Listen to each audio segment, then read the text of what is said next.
Hello दोस्तों, नमस्कार। अगर आप भोजपुरी लोकगीतों का आनंद लेना चाहते हैं तो मेरे चैनल वंशु भोजपुरी लोकगीत को सब्सक्राइब करें और बगल में घंटी के निशान को दबाना न भूलें। धीरे से पाँव हमरा आंगन में ढारी समधी, धीरे से पाँव हमरा आंगन में ढारी समधी।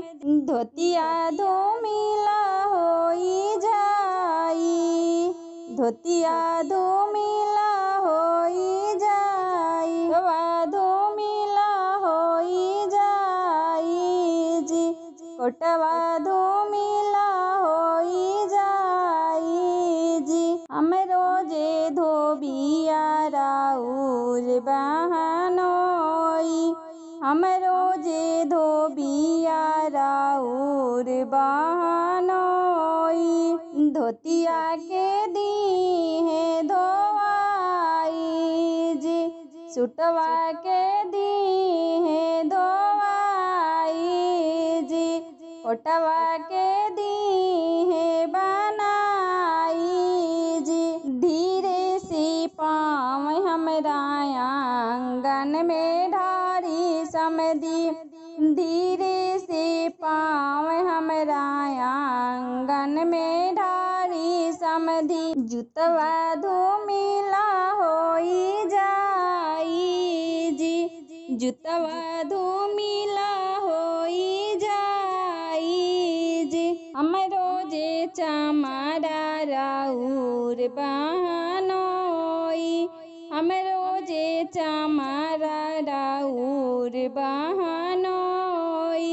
जुतवा के दी है बनाई जी, जुतवा के दी है बनाई जी। धीरे से पाँव हमरा आंगन में ढारी समधी, धीरे से पाँव हमरा आंगन में ढारी समधी।